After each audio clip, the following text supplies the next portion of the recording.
तो आज जो है 14 अप्रैल है और हर दिवस कुछ न कुछ चीज़ों से खास है। आज मैं उस शख्सियत के बारे में बात करने जा रहा हूँ जिनके वजह से बहुत सारे लोगों की ज़िंदगियाँ जो है बदली है और अभी भी उनको पढ़ने की ज़रूरत है। मैं बात कर रहा हूँ डॉक्टर भीमराव अंबेडकर की, जिनका जन्म 14 अप्रैल 1891 ईस्वी को हुआ मध्य प्रदेश मऊ में। तो इस पे तो बहुत सारी चीजें कही जा सकती है, लेकिन जरूरी बात यह है कि इनको आज भी जो है पढ़ना क्यों जरूरी है। डॉक्टर भीमराव अंबेडकर 2024 में भी हम लोगों के लिए प्रेरणा स्रोत और बेहद जरूरी प्रेरणा स्रोत क्यों है। बहुत सारे व्यक्तित्व हैं, महान लोग आए गए, इसलिए कि इतने वर्षों बाद उनके लगभग ये जो है 134वीं जन्म वर्ष दिवस मनाया जाएगा, फिर भी आज के डेट में आवश्यक है, क्योंकि शिक्षा जो है इसकी अवस्था जो है एक अलग प्रकार में बदलते जा रही है और बिना शिक्षा का जो है आप कोई चीज जो है बदलने में कामयाब नहीं होंगे, चाहे जितना भी आप पूंजीपति वाले व्यक्ति हो जाए। एक लाइन भी उनकी है कि जब तक आप सामाजिक स्वतंत्रता प्राप्त नहीं कर लेते तो कानून आपको कोई भी स्वतंत्रता दे दे वो किसी काम की नहीं है आपकी। इसका बड़ा बेहद मतलब है। जैसे कि मौलिक अधिकार है आपके, उस मौलिक अधिकार को जो है एक किताब में लिखित रूप में तो दे दिया गया, लेकिन उसको समाज में आप ले पा रहे हैं कि नहीं। मौलिक कर्तव्य है, फंडामेंटल राइट, फंडामेंटल ड्यूटीज, तो कम से कम उतना को आप लेकर देखें कि क्या आप जहां हैं वहां पर आपको मौलिक अधिकार और मौलिक कर्तव्य निभाने का स्वतंत्रता है। यदि नहीं है तो क्यों नहीं है। और यदि आप देखते हैं कि मेरे पास तो ये परिस्थितियां हैं, वो परिस्थितियां हैं, तो मैं कुछ उदाहरण देने वाला हूं। यदि इसको आप 2-3 मिनट लंबा वीडियो हो सकता है, यदि ध्यान से सुने तो मैं कुछ ऑब्जर्व करने की कोशिश किया हूं कि उस समय के जो कि कितनी रूढ़िवादी समाज रहा होगा और किस परिवेश में रहने के बावजूद उन्होंने लगभग 32 डिग्रियों की पढ़ाई की। कम से कम 32 का मान लीजिए जिक्र आप नहीं समझ पा रहे हैं तो इतना समझिए कि डीएससी उन्होंने किया, और वो भी आउट ऑफ कंट्री जाके, ब्रिटेन जैसे, कैलिफोर्निया और बढ़िया बढ़िया यूनिवर्सिटियों से, जो कि आज आप एमएससी करने में गड़बड़ हो जाते हैं। यानी आप जो है शिक्षा को ही छोड़ दिए, बाकी सारी चीजों को उठा लिए इन्होंने हर परिस्थिति में शिक्षा को महत्व दिया। और ये नहीं कि बहुत बेहतरीन शिक्षा ग्रहण करने के बाद इनका जो है सम्मान बहुत बेहतरीन तरीके से होने लगा।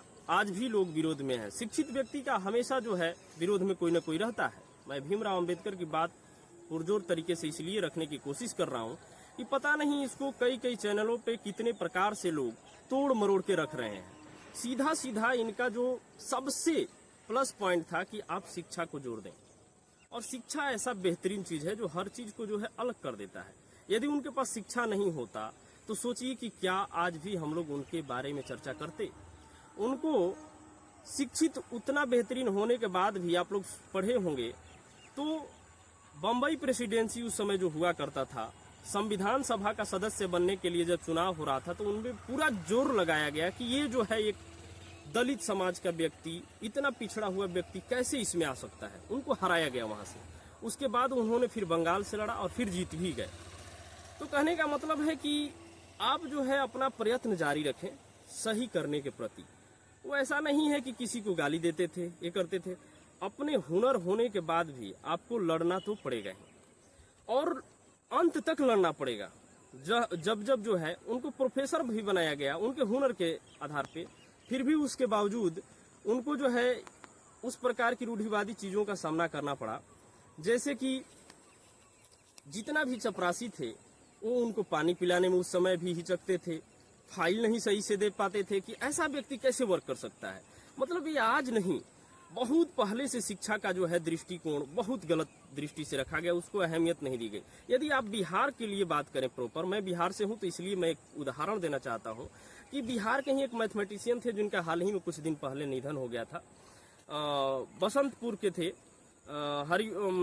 उनका नाम ध्यान में नहीं आ रहा है, वशिष्ठ नारायण सिंह उनका नाम जो है, और वो बिहार के ही थे और इतने बेजोड़ मैथमेटिशियन थे, मैं शिक्षा की बात कर रहा हूँ, उसके बावजूद वो मतलब नशा में जो है काम किए थे, आइंस्टाइन के थ्योरी को भी टक्कर दिए थे, फिर भी उन पे जो है वर्क नहीं किया गया। वो 10-11 साल जो है दिमागी बीमारी की वजह से बीमार रहे और उस पर काम नहीं किया गया।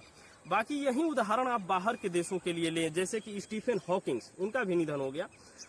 उनका जो है 90% शरीर का हिस्सा अपंग था, फिर भी उस पर वहाँ की सरकार जो है बहुत खर्च की और उन्होंने कई प्रकार की थ्योरी और क्या क्या देकर गए।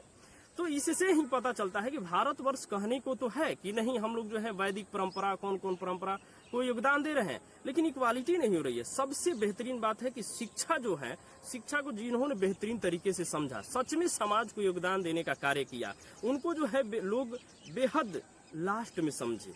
ये सबसे अफसोस की बात है कि उसको समझे, अपनाए। अंबेडकर को लेकर केवल जय भीम और ये सब कर लेने से, किसी का विरोध करने से कुछ होगा नहीं।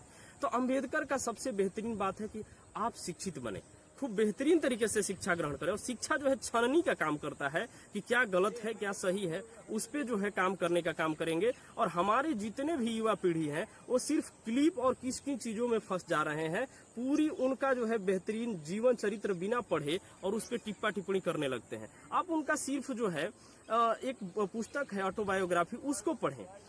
वीजा एक जीवनी है जिसको सबको पढ़ना चाहिए, वेटिंग फॉर अ वीजा, और उसमें इतना बेहतरीन तरीके से उन्होंने वर्णन किया है कि कैसे कैसे उनका जीवन संघर्ष रहा और क्या क्या। BN राव तो उनको जो है भारतीय संविधान का जनक और जननी दोनों कहे, इतना उनका बेहतरीन योगदान रहा। जो लोग बिना अध्ययन किए हैं उनके बारे में बोलते हैं, कुछ ऐसे लोग हैं कि जिनके बारे में आप बिना अध्ययन किए बोलना महामूर्खता होगी। इसलिए कि एक तो आप अपनी जानकारी नहीं पुख्ता किए और दूसरे के बारे में भी वैसी चीजें बोल दी। पढ़े लिखे लोगों के बारे में कम से कम तो पढ़ लिख के बोलें, ढंग से अध्ययन कर लें, उसके साक्ष्य को देख लें, तब बोलें, क्योंकि आप अपने आप को ही पहले मारे जा रहे हैं, कुल्हाड़ी वाली बात हो जाएगी।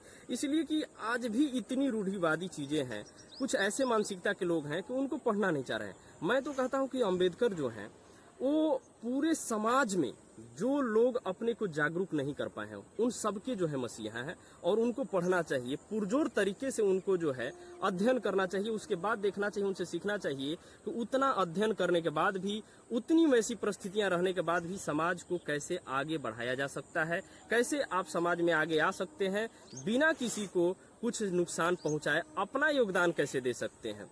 हालांकि उनको भारत रत्न से भी नवाजा गया बहुत बाद में, 1990 में, 1990 में, जबकि उनका निधन जो है 56 में हो गया था।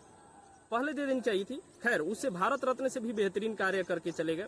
ऐसी कहने को तो बहुत सारी बातें हैं, लेकिन मेरा जो है बस बनाने का पर्पस वीडियो यही था। यूट्यूब पे बहुत सारे लोग हैं, लेकिन ये था कि उनके बारे में जो है कितने सारे जो है चीजें हैं उनको अध्ययन करें।